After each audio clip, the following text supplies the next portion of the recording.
welcome back to my channel. If you saw the video I posted probably 2 videos before this, I was showing you how I make these little notepads using just my printer and this little square that I made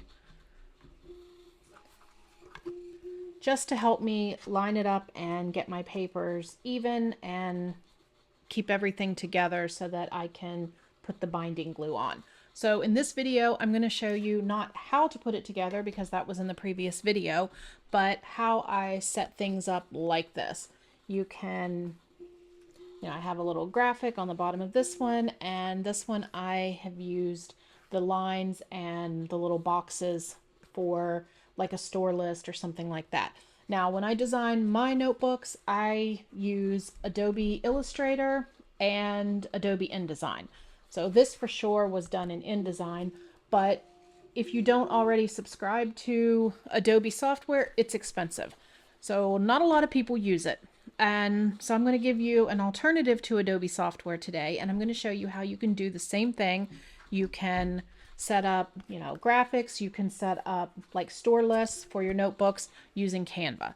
And Canva comes in, you have 2 options with Canva. You can either have the free subscription, and there's a lot of content there that you can use, or you can do the monthly subscription, or I think it comes in a year subscription, and you are open to everything that is on the website, all of the templates, all of the design elements, fonts, everything is open to you.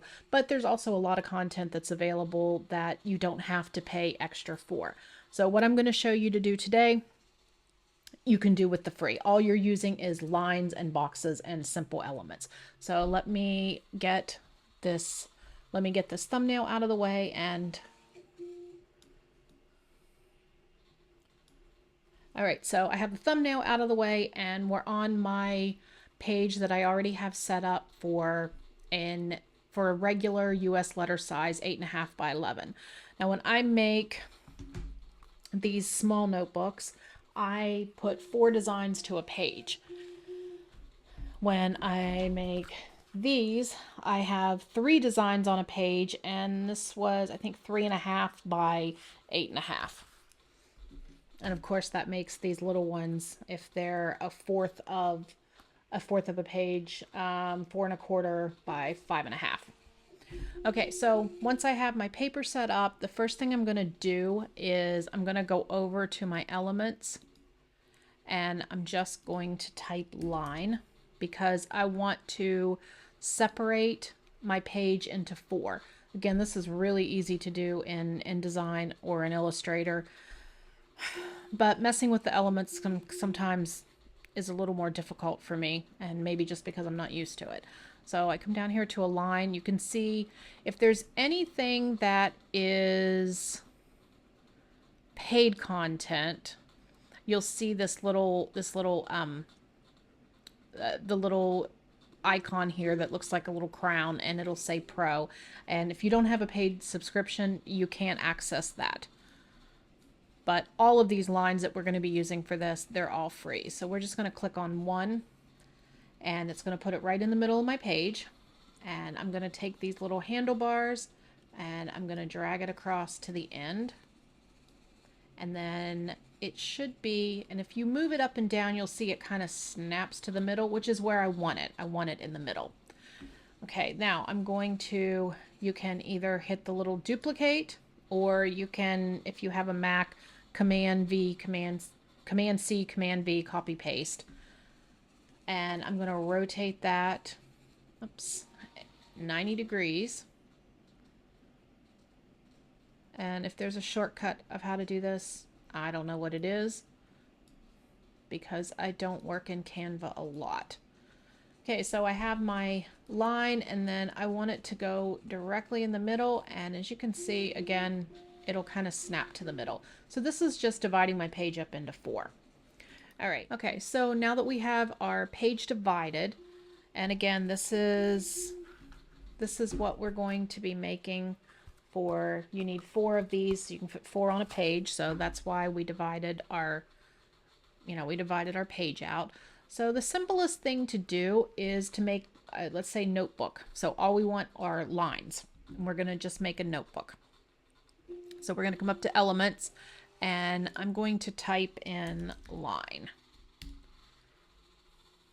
And right here, the first thing that pops up are all these choices for lines. And for this notebook page, I think I'm just going to use a plain line. So click on it once, and then you can use that little handle and drag it over. And you want to decide about where you want it for the top. And this can be, you can move this later. And I'm going to come over and pick out a color that I want to use. And then I'm going to go ahead and leave, I want it thin. So on the top, these are your line styles. You can have a solid line. You can make it dashed, a little bit smaller dashes down till we have the little circles.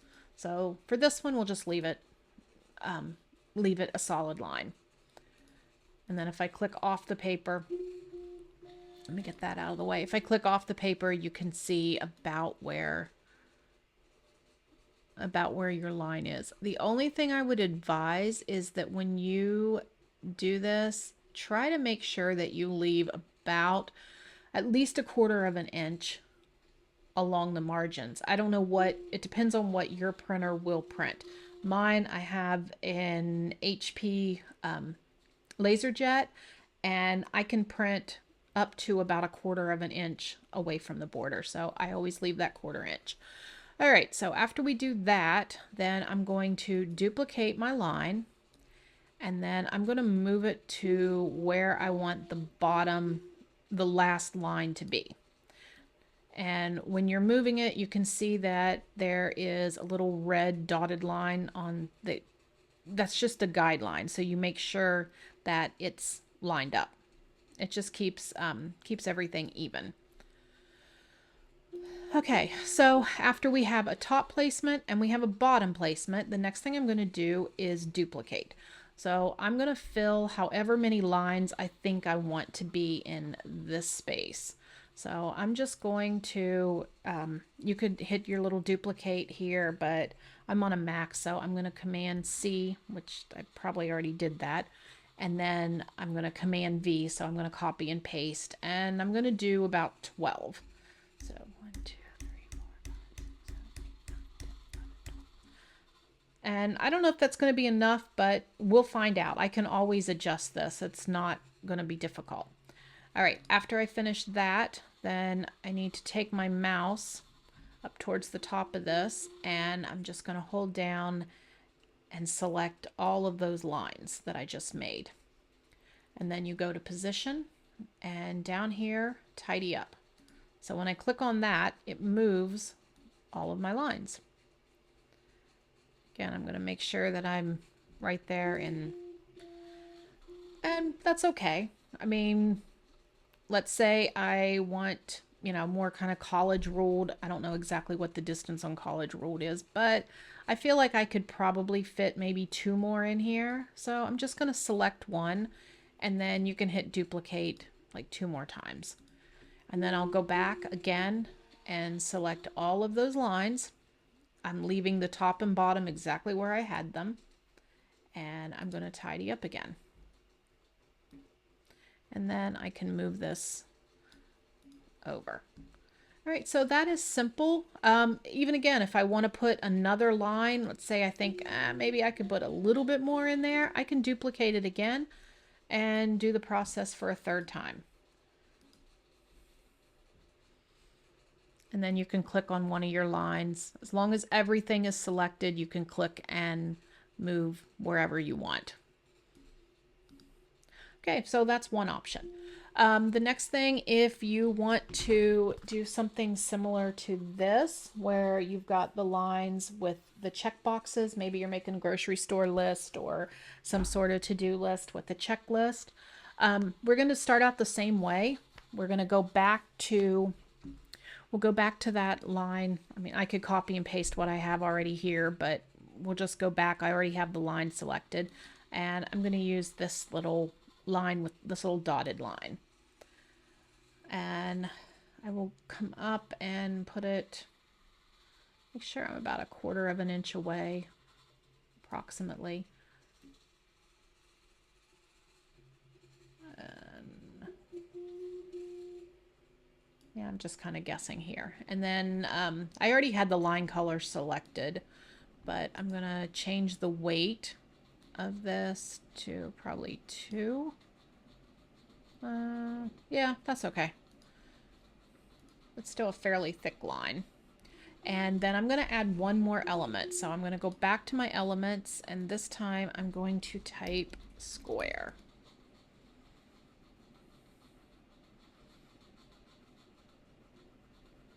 Well, the square pops up.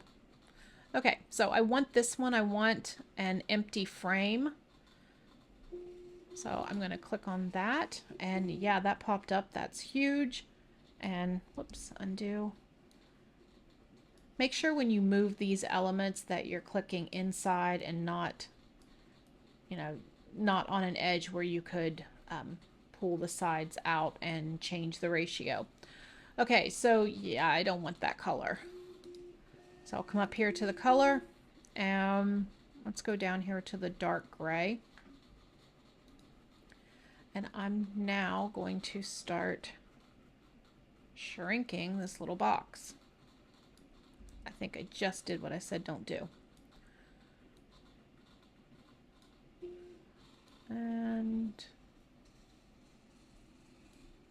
you can use your cursor to move things up or down a little bit. I think it's still, I'm going to zoom in because I think it's still a little bigger than I wanted. Okay. All right, now when I go to line this up, you see I have that, I get that little pink line. That's what I want. So it tells me that I'm lined up with the dotted line that I already did. Okay, so now we have, I still want it a little bit, no, it's snapping to grid.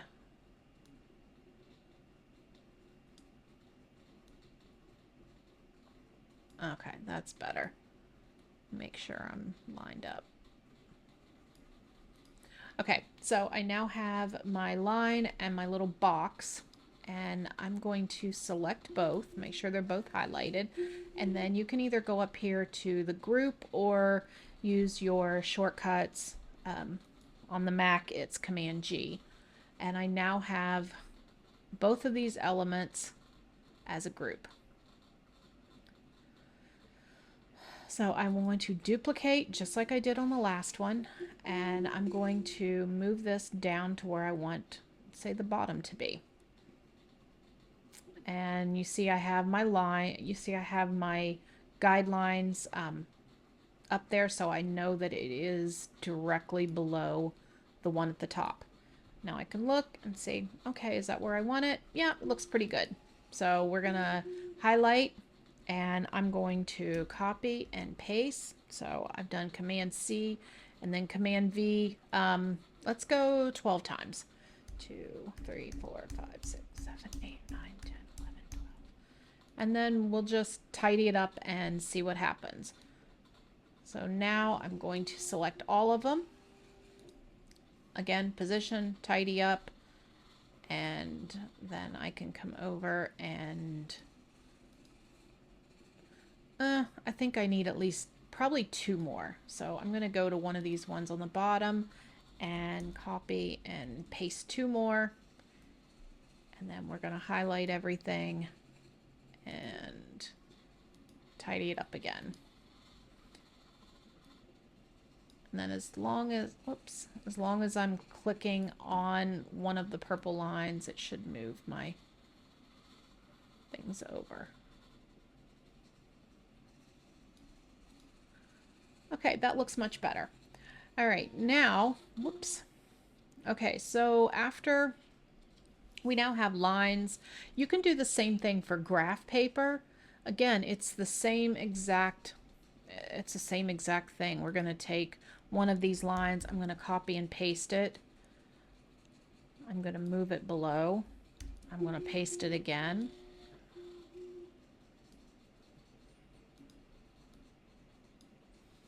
and then duplicate.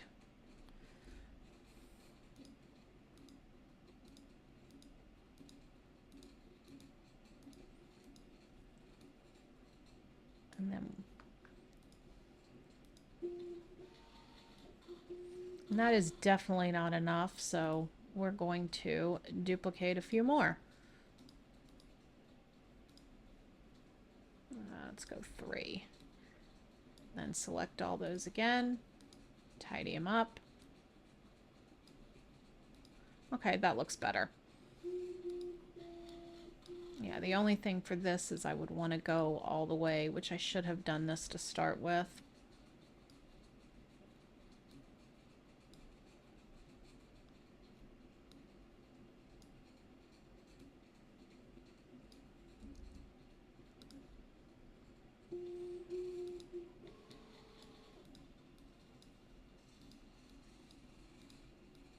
If there's a shortcut here, I don't know what it is.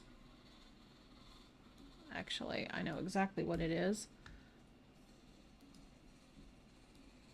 I'm just going to copy and paste and tidy them up again.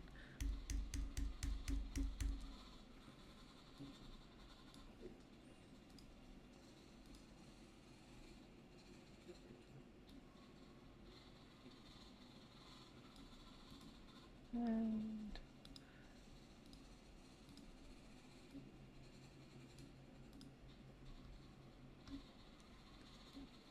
sorry.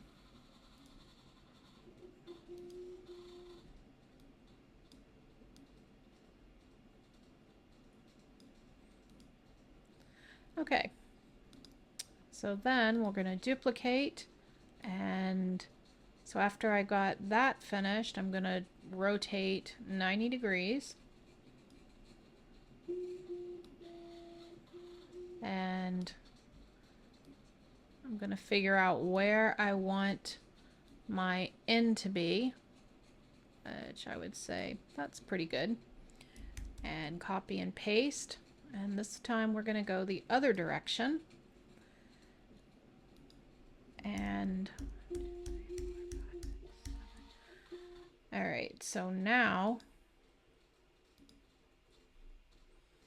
see, this is a little bit harder.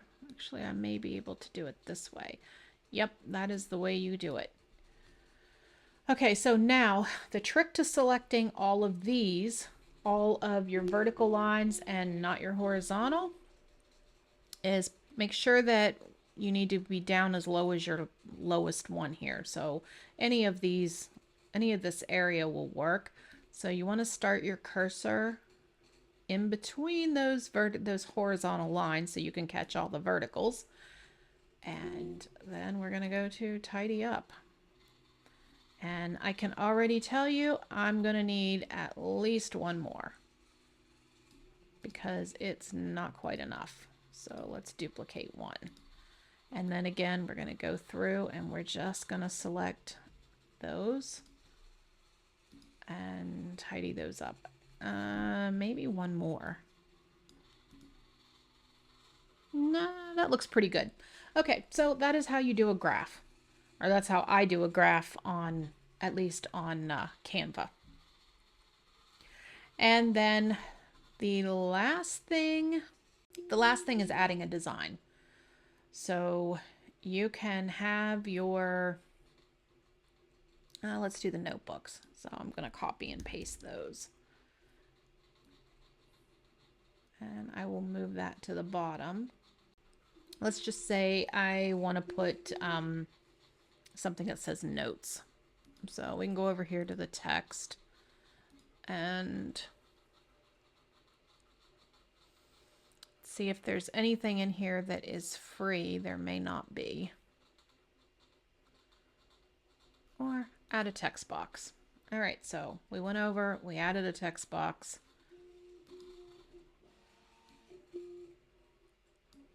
And I'm just going to type notes. I don't think that typed notes. I don't know what that typed, but definitely was not notes. Then I can come up to my fonts and pick something. Oops. Okay, we'll find something that is not...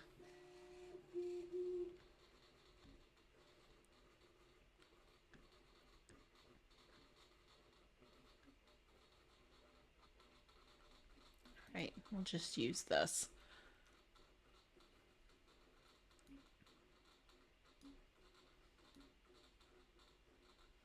So you can add some words to it. You could add some pictures, graphics. Let's see what's here in the graphics. Maybe a pencil.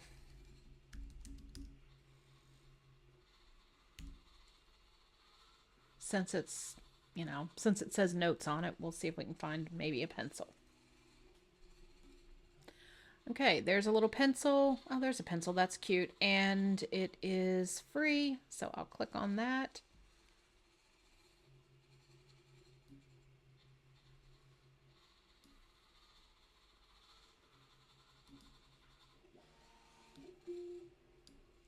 And you can position that wherever. Again, make sure that you are not... Make sure that you don't set anything up outside of where your printing boundaries would be. And you should be good to go. Okay, the last thing you need to do before you would do any printing or any saving is delete those lines. So once you delete the lines, then you're ready to print. So I hope this made sense and it helped you if you want to add some more elements or some more options to the notebooks that you make. And if you did not see the video that I posted of how to make your notebooks, this printed guide that I have, it is not necessary, but it just made this easier for me. So you don't have to have this. Process is still the same. You have to get your paper lined up and glue it. So if you have any questions, leave them down in the comments. And at the end of the video, I'll link back to this if you want to see it.